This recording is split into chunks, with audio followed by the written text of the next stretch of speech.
Hi, I'm Sally Ember, Edd. I am the author of the Spanner series, and I'm going to read to you from Volume 1, This Changes Everything. Chapter 1, First Contact between the Many Worlds Collective, MWC, and Clara Brannon, PhD, in Northern California, December 2012. The clear, cool Northern California night of December 21st, 2012, I go to bed at around 8 p.m., as I usually do. I always meditate in bed at the end of each day. As I near the end of my meditation, about to go to sleep, I hear several voices in a kind of chorus, speaking my name. Clara Brannon, Clara Brannon, Clara Brannon, Clara Brannon. They sound expectant, insistent, and are saying my names as if they were all one word. Not loud, not scary, but right in my bedroom. Ridiculously, my first reaction is not fear, but bewilderment and a bit of resentment. Again, more interruptions of my sleep. What now? Who are you, and what do you want? Go away. I project expulsion images. Here are the reasons. Ever since I am about 5 years old, I've had nighttime experiences that go way beyond strange. Objects in my room or on my walls take on new identities, shapes, purposes. My radio's numeric display seems to pulse, move, change. It seems to be trying to communicate with me, but I never know what it's trying to say. I sense and sometimes see creatures moving along the ceilings or walls or right through them. Posters and pictures assume new positions with changing contents, colors, or designs, which then open up or move around. Often, when I live near a cemetery, as I do for 11 years growing up and now for 6 years in Kirov, I get visitors. Newly dead spirits. They're confused, wandering and pausing at the first dwelling they find. They don't seem to want anything from or even see me. They're just passing through. I often talk to them aloud as I do tonight. Who are you? What do you want? Or I try to command or inform them. Go away. You're dead. In recent years, I also chant mantras, burn incense, and sing to them. As soon as I turn on a light, all of these apparitions and occurrences, objects and fixtures return to normal, and the specters and creatures drift or scurry away. All is right again. However, none of them ever speaks aloud or seems to know my name before this evening. So although being visited or having other odd events at night isn't all that new to me, hearing anyone speak my name is. I'm tired and not in the mood, so my first reaction is to eject them. They do not leave. They keep chanting, Clara Brannon, Clara Brannon, Clara Brannon. As I turn on the light, fully expecting them to disappear, go silent, they repeat their request for my attention. Clara Brannon, Clara Brannon, Clara Brannon. I become increasingly curious while aware of a flutter of fear. How do you know my name? I ask. As my eyes adjust to the light, some shapes begin slowly to appear. They do not materialize exactly. They are translucent, insubstantial. The light should have returned everything to normal. I'm beginning to have a sinking feeling that my life never will be normal again. My bedroom is getting stranger by the moment, and I'm starting to feel a bit more scared. I now see more clearly there are 5 of them. 4 seem to be standing, and 1 is floating, hovering at about 5 feet above the floor. This one is not even vaguely humanoid in shape. It looks kind of like a very small zeppelin, about the size and shape of a large, griseous, my emailed word of the day last week, bluish gray, smooth beach ball, but ovoid. This one repeatedly draws my focus. 2 of the taller ones are somewhat humanoid, but much thinner and taller than most humans. The one closest to the wall, with my floor fan vertically impaling its turquoise image, has feathery, cilia-like coatings on every part of its body. Its uppermost part, head, is not round or ovoid, but flat and perpendicular to the rest of the body. The top part is about as thick as an old-style laptop computer, with flashing lights that blink other colors besides green all around its perimeter. I half expected to make sounds like the R2-D2 droid in Star Wars, but there are no beeps or clicks emanating from it or any of the figures. The constant movement of its coating makes it seem as if it's underwater, since there is no apparent reason for the hair-like parts to be moving. It has two lower appendages that are a lot like human legs, but thinner, and with two joints each. The leg parts move in opposition to the ones below or above them, like a flamingo's. This figure has 4 mid-level appendages that are somewhat like arms, but each one is different from the other 3. No fingers. Each one tapers to a point. The one next to the green, sea anemone-type humanoid is more transparent, and its features are harder for me to discern. It is not quite as tall as the green one, but still taller than the other 2, and I'm 5 feet tall, with the Zeppelin bouncing just below to its head area. It seems slightly just synth, light orange, but that's more of an impression on my eyes than an actual color. Instead of one upper head-like part, it has a subdivision of 4 connected pieces. Each one is somewhat triangular. Together they form a kind of separated pyramid, connected at the bottom to the rest of the body. At the top, the tips seem to meet, but the sides are not closed, so I can see through the edges to the wall behind it. This head pyramid has indentations at various points where I expect there to be orifices, but I can't tell if they are. The rest of it shimmers as an undifferentiated blob-like oblong shape, kind of old-style robotic. If it has appendages, I can't see them. The other 2 are not humanoid, but do appear to be standing on some leg-like appendages. They also have oblong, virescent bodies with no apparent distinction between each part and the other. They have bumps and dents all over and around their bodies, which makes them resemble one of my favorite foods, pickles. One of these standing, non-humanoid beings is shorter than I, and the other is about my height. The Zeppelin hovers long ways between the top of this one and pyramid-headed one.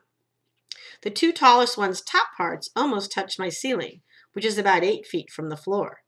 They are clumped, kind of like a Greek chorus in a stage play, standing, hovering at the foot of my bed.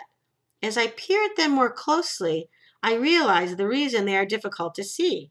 They are holograms, computer projections, not actually physically in my bedroom at all.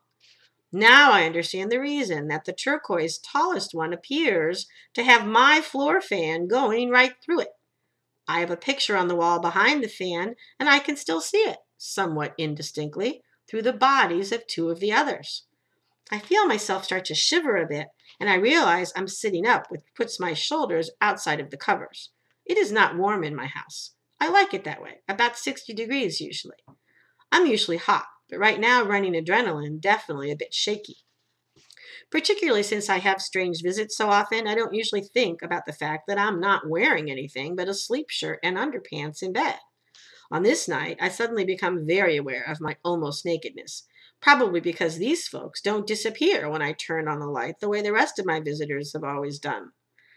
I have no robe anywhere nearby, so I do what anyone would do. I politely ask them, "Would you mind waiting for me in my dining room while I get dressed, please? Have a seat, or stand, or hover, whatever you want, okay? Then we can talk." I point out my bedroom door in case they're not clear on my small cottage's layout. They seem to agree, but do not actually answer. They just glide through my doorway into the dining room.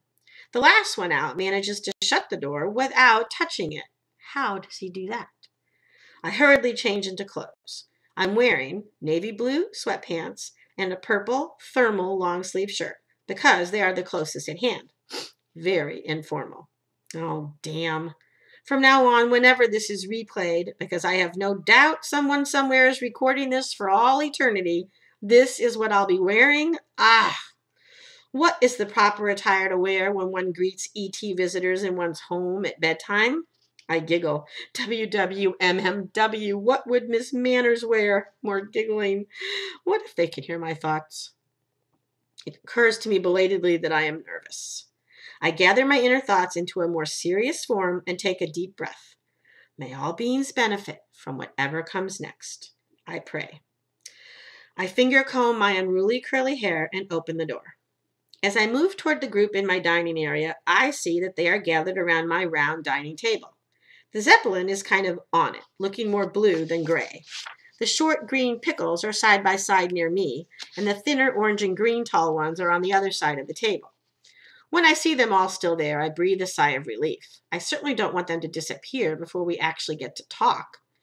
By then, my mind is racing through possibilities. They are aliens. I'm feeling excited and intensely interested. I assume that if they mean to harm me, I'd be harmed already, so I am rapidly becoming less scared. Brimming with questions and curiosity, I go right over to them. My upbringing kicks in, maybe because they're around my dining table, and I ask them automatically, would you like some tea or something cold to drink? Are you hungry? They make some noises that must be their ways of showing amusement. They aren't here. They are holograms. They can't eat or drink anything. Duh. I sit down in my chair, which they seem to know is mine because it isn't blocked or occupied. I look toward them expectantly, but I realize I don't know where to look. Only one of them has anything resembling eyes, and the other four do not even really have anything I would call a face. Reflexively, I keep my focus on their upper body's uppermost sections and on the Zeppelin's middle. I ask, how may I be of service? Why are you here to see me? I put a slight emphasis on me, and they respond to that first. You ask us to come, they intone in unison. Considering for a moment, I chuckle. Yeah, I guess so, I reply. But why now? And I can't be the only one inviting you, so why come to me, I repeat. They make those amused sounds again, at least that's what I think they are, and do not respond further. I shrug. I ask, will you help us humans? I have lots of questions. We have lots of answers, one of them says. I think this comes from the Zeppelin, whom I am already privately calling Ed.D. Will it think that appellation is disrespectful? Wait, are they telepathic? I then ask, who are you? Do you have names? Where are you? Ed.D. answers. It seems to be the spokes alien. My name is... You may call me Ed.D, since my name will not fit on your tongue.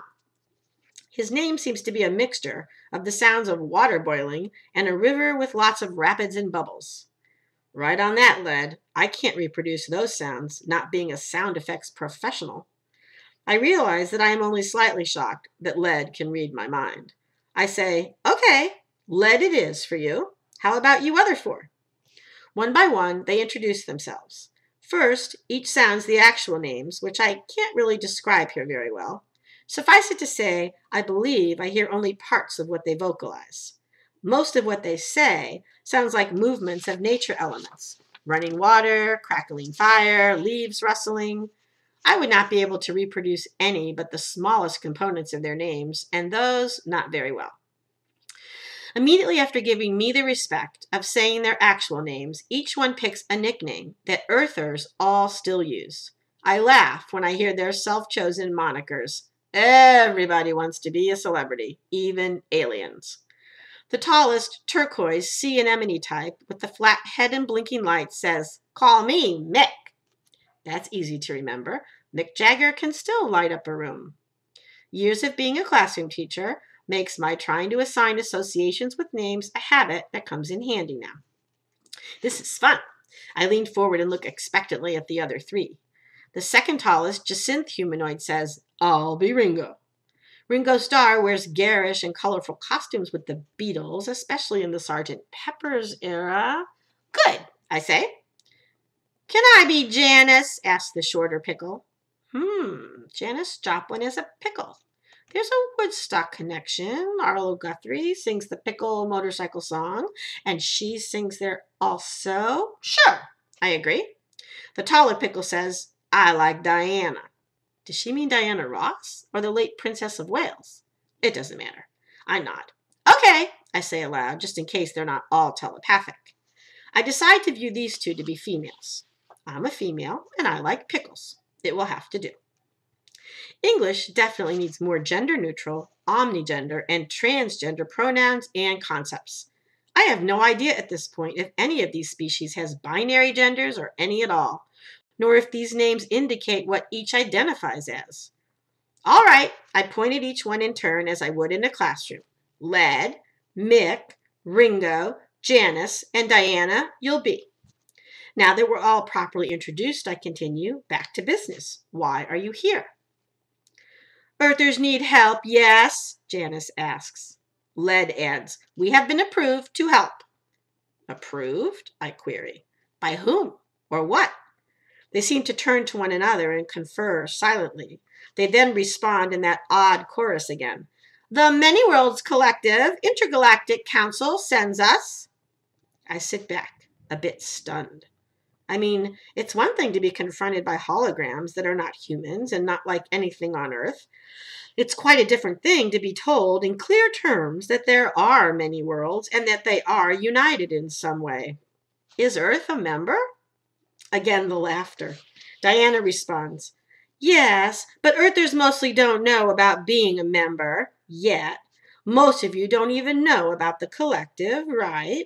You are to refer to it as the MWC. I nod slowly. Most of us? Well, explains Led, this is not our first contact with an Earther. We've been here all along, and we've had thousands of contacts over the millennia. This is just the first one you'll be allowed to make public. I will be allowed to make public? I repeat, starting to panic a bit. I picture a media frenzy occurring right outside my rural cottage. Yikes, what is starting here? Well, continues Led, who must be the leader of this group, you are the only one we communicate with directly. You then communicate some of what we share with you to the rest of the Earthers. We direct you to provide information to Earthers with the help of your chosen media contact. That's the only way we can communicate with Earthers and be helpful right now. This is the MWC standard approved method for first contact and transition periods. I silently take this in. Deep breaths. Oi, life as I know it will never be the same. My Buddhist teacher, Lama Sanjay, has a way of saying something whenever I arrive at a new insight, recognize the absolute truth, and pierce illusions. I invoke it now. This changes everything.